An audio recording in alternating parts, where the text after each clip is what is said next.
is 7 words of Jesus on the cross, along with their meaning. His first word, Jesus said, "Father, forgive them, for they do not know what they are doing." And they divided up his clothes by casting lots. Jesus cried out to God the Father for the forgiveness of those who crucify him. Even in the midst of his tremendous suffering, he understood that they were acting in ignorance as sheep without a shepherd. People in desperate need of a real encounter with God and his forgiveness. Jesus also demonstrated that throughout his life, his teaching were more than just empty words. He lived what he preached right to the very end of his earthly life, praying for his enemies and persecutors at his most accusing moment. The second word, Jesus answered him, "Truly I tell you, today you will be with me in paradise." Jesus was crucified alongside 2 criminals, one to his right and the other to his left. One of them insulted Jesus until the end.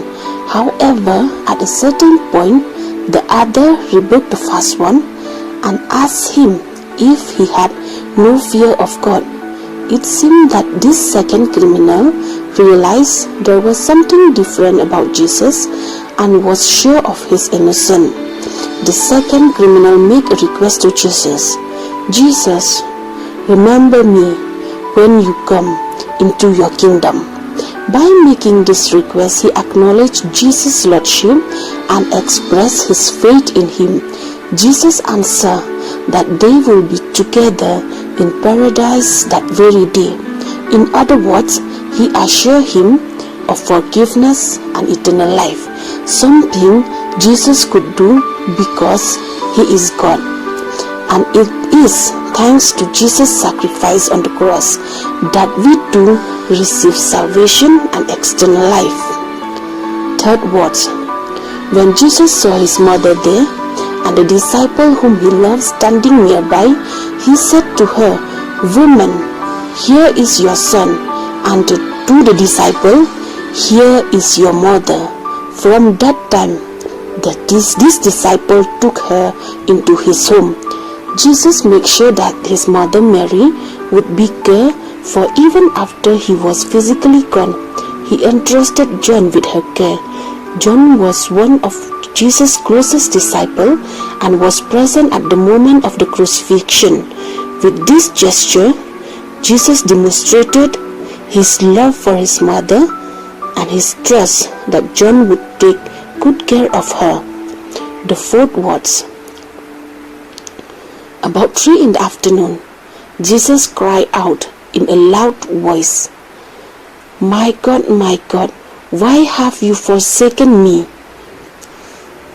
Here, Jesus quoted scripture, specifically Psalm chapter 22 verses 1.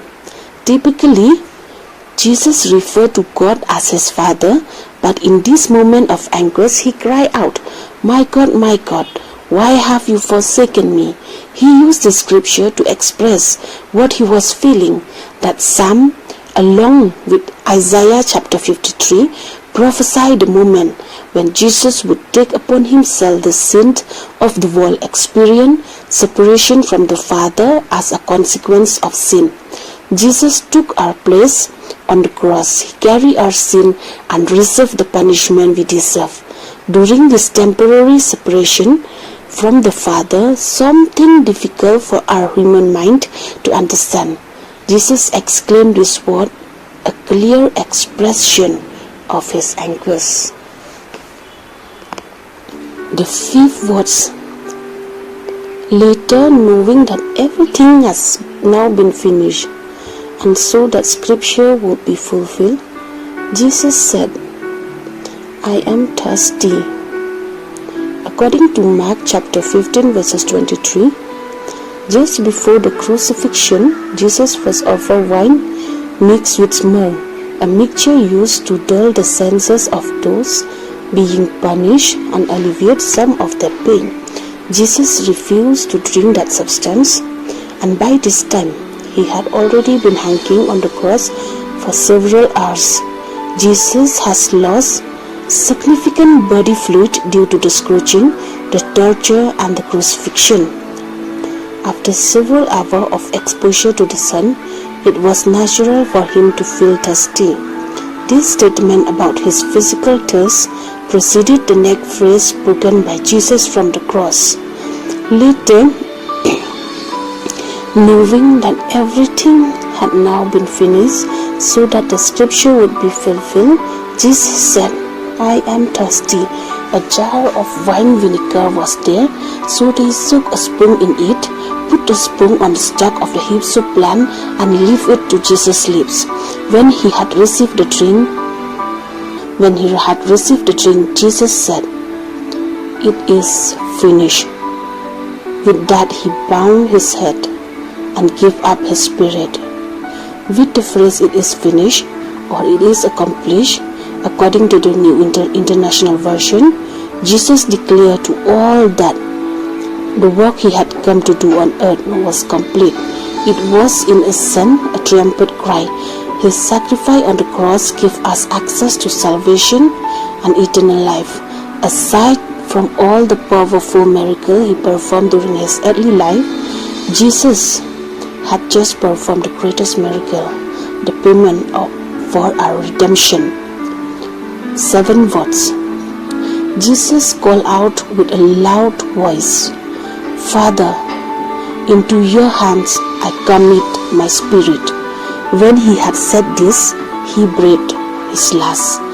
During his time on earth, Jesus always sought to do the will of the Father.